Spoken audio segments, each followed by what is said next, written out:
আসসালামু আলাইকুম। আজ বিশ্ব বয়স্ক অবমাননা প্রতিরোধ দিবস।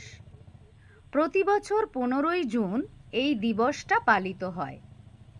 এই দিনটা বয়স্ক ব্যক্তিদের প্রতি নির্যাতন অবহেলা সম্পর্কে সচেতনতা বৃদ্ধি করার জন্য পালন করা হয়।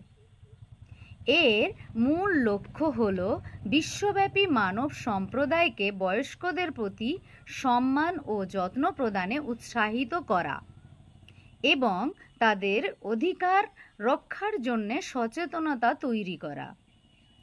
আর এই জন্যে আজকে আমরা এখানে সমবেত হয়েছি। এখানে উপস্থিত আমার অতি স্নেহের, অতি আদরের সন্তানসম ছাত্রছাত্রীদের দ্বারা যেন কোনো দিন কোনো বয়স্ক মানুষের অবমাননা না হয় সে বিষয়ে সচেতন হতে উৎসাহিত করার চেষ্টা করব ইনশাল্লাহ। দেখো, আমাদের প্রত্যেকের পরিবারে বয়স্ক মানুষ আছে। বাবা মা, দাদু দাদি, নানু নানি, চাচা চাচি হিসাবে। আর এনারা বিভিন্নভাবে তাদের ছেলে মেয়ে নাতিপুতিদের উপর নির্ভরশীল। আর এই সব বৃদ্ধ অসহায় অবহেলিত পিতামাতাদের আর্তনাদ, চিৎকার, নিঃসঙ্গতা প্রতিধ্বনিত হচ্ছে আজ দিকে দিকে। যে গোলেহার, সুফিয়া, শায়রা, জমিলারা সংসারে শত কষ্ট সহ্য করেছিল সন্তানের মুখের দিকে তাকিয়ে, ভেবেছিল সুখ হবে একদিন সন্তান বড় হলে, তারাই এখন সন্তানের ভয়ে জড়সড় হয়ে থাকে। সন্তানের দেওয়া অবহেলা, অমর্যাদার কষ্ট, অতীত কষ্টকেও হার মানায়। কিছু বললে হয়তো ওষুধ, অন্ন, বস্ত্র, বাসস্থান কিছুই জুটবে না আর। অল্প বয়সের বিধবা গোলেহার, ছয়টা ছেলে তার। 6 ছেলের মা বলে একদিন গর্বে বুক ভরে যেত তার। অনেক কষ্টে নিজের সমস্ত গয়নাগাটি, ঘটি বাটি বিক্রি করে ছেলেদের বসতভিটের জন্য জমি কিনেছিল। কিন্তু আজ সেই ভিটেতে ছেলেদের ঘরে তার জায়গা নেই। বয়সের ভারে ভারাক্রান্ত শরীরে আজ তাকে রেঁধে খেতে হয় সরকারি রেশন নিয়ে। জানলা দরজাহীন স্যাঁতসেঁতে ঘরে আজ তার স্থান। মাঝে মাঝে খাবারের লোভে কুকুর ঢুকে যায় যে ঘরে। কুকুরের কামড়ানোর ভয়ে বৃদ্ধ গোলেহার যখন চিৎকার চেঁচামেচি করে, তখন ছেলে বউরা ছুটে এসে ধমক দেয় তাকে। এই বয়সে কুকুরের ভয়ে চিৎকার চেঁচামেচি করে পাড়া মাথায় করে। 10-12টা ছেলে মেয়ের মা জমিলা। বাপের থেকে ও স্বামীর থেকে কিছু সম্পত্তি পেয়েছিল সে। আর এই সম্পত্তির লোভে কখনো বা মেয়ে তার বাড়িতে নিয়ে গিয়ে ছলে বলে সম্পত্তি হাতাতে চায়, কখনো বা কোনো ছেলে। ভেবেছিল ছোট ছেলেটা বুঝি নিঃস্বার্থ ভালোবাসে তাকে। সে ধারণাও ভুল প্রমাণিত হলো আজ। কারণ এতদিন পর্যন্ত মায়ের জন্যে যা খরচ করেছে তা মেটাতে সেদিন রাতে চুপি চুপি রেজিস্ট্রি অফিসারকে বাড়িতে ডেকে জমি লিখে নেয় মাকে ভয় দেখিয়ে। এখন অন্য সব ছেলে মেয়ে তাকে ত্যায্য মা বলে। সবর মিয়া বউ মারা গেলে আবার বিয়ে করে। নতুন বউয়ের আর একটা ছেলে হয়। সম্পত্তি হাতছাড়া হওয়ার ভয়ে আগের পক্ষের 2 ছেলে বাপকে মেরে টুকরো টুকরো করে কেটে বস্তায় করে খালে ফেলে দেয়। কোথাও আবার দেখা যায় বৃদ্ধ পিতামাতা ফজরের নামাজ পড়ে ঘন্টার পর ঘন্টা অপেক্ষা করে বসে বসে ছেলে বউদের ঘরের দরজার দিকে তাকিয়ে, একটু সকালের চা নাস্তার জন্যে। ধার্মিকা, নামাজি, পরিশ্রমী সাবিলা, 5 ছেলে মেয়ের মা। চরিত্রহীন স্বামী, অত্যাচারী শ্বশুর শাশুড়ি ননদ কতবার ভেবেছিল আর সে পারবে না এভাবে সংসার করতে। কিন্তু আবার সে সন্তানের টানে সংসারে ফেরে।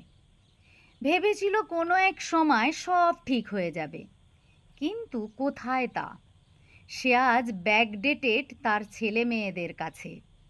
সোসাইটিতে মায়ের পরিচয় দিতে তাদের মানে লাগে, শুধু নিজেদের প্রয়োজনে মা মা করে, আর প্রয়োজন ফুরোলেই ধাক্কা দিয়ে দূরে ঠেলে। এরকম হাজার হাজার শত শত মায়ের উদাহরণ আজ দিকে দিকে।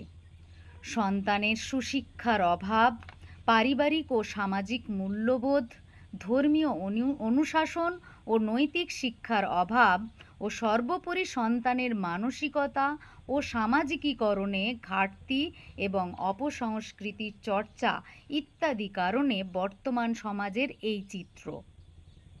অতীতের দিকে তাকালে দেখা যায় সেখানে শক্তিশালী একটি সামাজিক কাঠামো ছিল এবং পরিবারের প্রতিটি সদস্য ছিল একই বৃন্তে সজ্জিত ফুলের পাপড়ির মতো, যেখানে পিতামাতাকে কেন্দ্র করে আবর্তিত হতো সন্তানের জীবন যৌবন। বর্তমানে নগরায়ন, কর্মসংস্থানের যোগান, সামাজিক বিলাসিতার প্রভাবে ধীরে ধীরে একক পরিবারের সংখ্যা বৃদ্ধি পাচ্ছে। একজন সন্তান দেখছে তার বাড়ির দাদু দাদিকে ফেলে তার বাবা মা নতুন একটি পরিবার গঠন করছে। তখন স্বাভাবিকভাবেই এই সন্তানটি ওই শিক্ষাই গ্রহণ করছে এবং পরবর্তীতে সেও পিতামাতার ছত্রছায়া ত্যাগ করে একক পরিবার গঠন করছে। তা শুধুমাত্র টাকার অভাবে বৃদ্ধ বাবা মায়ের চিকিৎসা করতে পারছে না, সে চেষ্টা করেও পরিস্থিতির শিকার। তার মানসিকতার কোনো দোষ নেই, অবহেলার তো প্রশ্নই আসে না।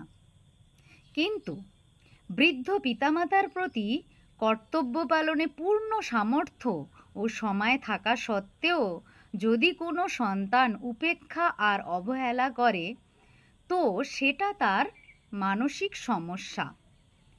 সন্তানরা নাকি সময় পাচ্ছে না তার বাবা মাকে ব্যয় করার, অর্থাৎ নানা কর্মব্যস্ততায় সময় দিতে পারছে না বাবা মাকে। কিন্তু আসল কথা হলো, সময়ের অভাব বলে পৃথিবীতে কিছু নেই। সব কিছু নির্ভর করে আমাদের প্রাধান্যের উপর।